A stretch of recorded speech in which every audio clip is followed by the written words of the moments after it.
अभी recently I did a video on addiction of alcohol, tobacco, drugs, etc. I tried to explain everything I know and understand about the addictions of alcohol, tobacco and drugs in that video. Now in this video I want to share 2-3 more important things about the addiction. पहली बात तो जब हम alcohol consume करते हैं तो हमारी body के अंदर होता क्या है। एक्चुअली जब हम अल्कोहल कंज्यूम करते हैं तो हमारे ब्रेन को सिग्नल जाता है कि हमारी बॉडी में पॉइज़न एंटर हुआ है, इसको जल्दी डाइल्यूट करो। तो लीवर से ज़्यादा एंजाइम्स, ज़्यादा वाटर हमारे गट में जाता है उसको डाइल्यूट करने के लिए। और जब लीवर का वाटर कम पड़ जाता है तो फिर हमारा ब्रेन अपने वाटर को भेजना शुरू कर देता है, क्योंकि ब्रेन को पता है कि जो अल्कोहल हमने अभी कंज्यूम किया है वो हमारी बॉडी के लिए बहुत ही फैटल है, इसलिए जल्द से जल्द उसको डाइल्यूट करना बहुत ही ज़रूरी है। इसलिए जब लीवर का वाटर कम पड़ जाता है तो ब्रेन से वाटर जाने लगता है उस अल्कोहल को डाइल्यूट करने के लिए, और तभी जब हमारे ब्रेन से भी वाटर ड्रेन हो जाता है उस अल्कोहल को, उस पॉइज़न को डाइल्यूट करने में, तो हमारा ब्रेन नंब पड़ जाता है। और क्योंकि हमारा ब्रेन अब नंब पड़ चुका है तो थोड़ी देर के लिए हमारी सारी प्रॉब्लम्स, समस्याएं, तकलीफ़ें, फ्रस्ट्रेशंस सब गायब हो जाती हैं। हमको फिर उतनी देर के लिए बड़ा सुकून फील होने लगता है और उस वजह से मज़ा टाइप आने लगता है, बड़ा ही अच्छा सा लगने लगता है। और तभी बोलते भी हैं, आपने अक्सर सुना होगा लोगों को बोलते हुए कि शराब के ऊपर पानी पी लो तो नशा नहीं चढ़ता या तो कम नशा चढ़ता है। उसका रीज़न यही है, बॉडी को जितने लिक्विड की ज़रूरत है अल्कोहल को डाइल्यूट करने के लिए वो बाहर से मिल जाता है, तो ब्रेन को अपने वाटर को ड्रेन करने की ज़रूरत नहीं पड़ती और ब्रेन नंब नहीं पड़ता, हमको नशा नहीं होता।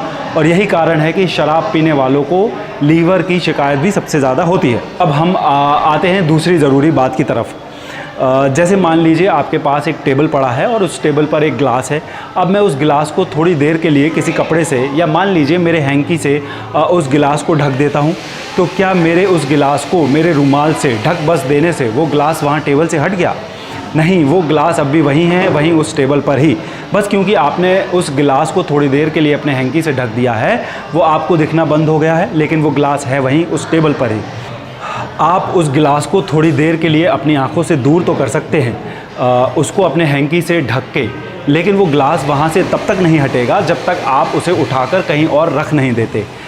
जैसे ही आप आपके हैंकी को उस गिलास के सामने से हटाएंगे वो गिलास वहीं दिखेगा, आपको वहीं उस टेबल पर ही रखा हुआ। अगर आपको उस गिलास को वहाँ से हटाना है तो सिर्फ उसको ढकने भर से काम नहीं चलेगा, आपको उसको वहाँ से उठा के कहीं और रखना पड़ेगा, आपको उससे डील करना पड़ेगा। बस यही आपको करना है अपनी प्रॉब्लम्स के साथ भी। आप नशा करके अपने ब्रेन को नंब करके थोड़ी देर के लिए अपनी प्रॉब्लम्स को, टेंशन्स को, फ्रस्ट्रेशंस को, चैलेंजेस को भुला तो सकते हैं, लेकिन जैसे ही आप वापस होश में आएंगे वो वहीं पर हैं। आपकी सारी प्रॉब्लम्स, सारी टेंशन, सारी परेशानियाँ वहीं आपके सामने, आपकी ही लाइफ में। अपनी प्रॉब्लम से लड़ना सीखिए, चैलेंजेस को फेस करना सीखिए, उनसे मुंह मत चुराइए। आपको खुद को स्ट्रॉन्ग बनाने की ज़रूरत है, ना कि खुद को वीक बनाने की। और आप स्ट्रॉन्ग बनेंगे अपने चैलेंजेस को फेस करने से, ना कि उनसे मुंह चुराने से। आपकी प्रॉब्लम सॉल्व भी तब होंगी जब आप उनको फेस करेंगे, उनसे लड़ेंगे, ना कि उनको थोड़ी देर के लिए अपने ब्रेन को नंब करके भुला देने से। देखिए, हर इंसान की लाइफ में 3 अलग इम्पॉर्टेंट आस्पेक्ट होते हैं, मेंटल, फिज़िकल और फाइनेंशियल, जिनको संभालने की हर व्यक्ति की जिम्मेदारी होती है। अगर आपके इनमें से किसी भी एक एस्पेक्ट में कोई लॉस हो गया या कोई प्रॉब्लम आ गई तो उसकी वजह से आप अपने किसी भी दूसरे एस्पेक्ट को नुकसान नहीं पहुंचाएंगे। अगर मान लीजिए आपको कहीं कोई फाइनेंशियल लॉस हो गया या फाइनेंशियल प्रॉब्लम आ गई तो उसकी वजह से आप अपने दूसरे जो आपके लिए ज़रूरी एस्पेक्ट्स हैं, आपकी हेल्थ, आपका मेंटल पीस, आप उनको भी लूज़ नहीं कर देंगे, उनको भी नुकसान नहीं पहुंचाएंगे। इनफैक्ट ऐसी सिचुएशंस में तो आपको और भी मेंटली और फिज़िकली स्ट्रॉन्ग होने की ज़रूरत है, ताकि आप आपकी प्रॉब्लम्स को स्ट्रॉन्गली और ब्रेवली फेस कर सको। प्रॉब्लम से मुंह चुराने से प्रॉब्लम सॉल्व नहीं होती, उनको फेस करने से प्रॉब्लम सॉल्व होती हैं। और एक सक्सेसफुल लाइफ के लिए ज़रूरी है कि आप मेंटली बहुत ही स्टेबल और फिज़िकली बहुत ही स्ट्रॉन्ग हों। और वो आप तभी होंगे जब आप खुद को किसी भी ऐसी चीज़ से दूर रखोगे जो आपके ब्रेन को या बॉडी को नुकसान पहुंचा सकती है, आपकी अलर्टनेस और एक्टिवनेस को, स्टेमिना को, ज़ील को ख़त्म कर सकती है। आप खुद बताइए, आप एक विनर, एक चैम्पियन कैसे बनेंगे? खुद को इन नशों का गुलाम बनाकर या फिर खुद को आज़ाद रखकर? आप अपनी लाइफ में जितनी कम ज़रूरतें रखेंगे, जितने कम अटैचमेंट्स रखेंगे, आप उतना खुद को फ्री रख पाएंगे, फिर उतनी ज़्यादा मेहनत कर पाएंगे, उतना ज़्यादा ही अपने काम पर, अपने गोल्स पर फोकस रख पाएंगे। और आपकी केयर भी तो आप ही को करनी है। आपका लीवर ख़राब हो जाएगा, क्या करोगे? किसको इलाज कराना पड़ेगा? पैसे कोई और दे जाएगा क्या इलाज के लिए?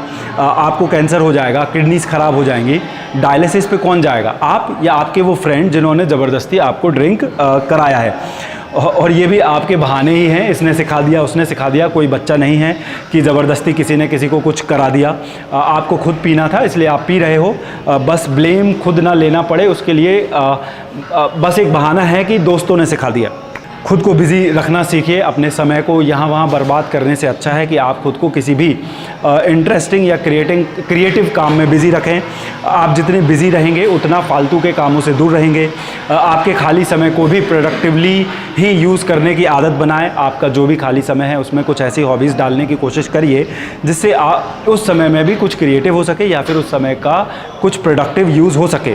और किसी भी चीज़ को इतने सारे लोग ऑलरेडी करते तो हैं बोल के जस्टिफाई भी मत करिए, क्योंकि भीड़ किन्हीं तरह के कामों को करती है, उससे कोई भी चीज़ या काम सही नहीं हो जाता। भीड़ तो बहुत कुछ करती है, लेकिन आप अपनी बुद्धि और विवेक को लगाएं, सोचें, जानें, समझें कि किससे आपको क्या नुकसान है और क्या फ़ायदा। क्योंकि N number of people already किसी काम को कर रहे हैं, उससे वो काम सही नहीं हो जाता। आप बस अपना देखिए आपके लिए क्या सही है और क्या गलत, आपको किन चीज़ों से फ़ायदा मिल रहा है और किन चीज़ों से आपको नुकसान हो रहा है। खुद को भीड़ में शामिल करने की बिल्कुल भी ज़रूरत नहीं है। It's your life, as I told you in the first video also. आपकी लाइफ है, आप देखिए आपके लिए क्या अच्छा है और क्या बुरा। खैर, मेरा तो काम आप तक एक सही इन्फॉर्मेशन पहुंचाने का है। My job is just to share the right information with you. बाकी आपकी मर्ज़ी।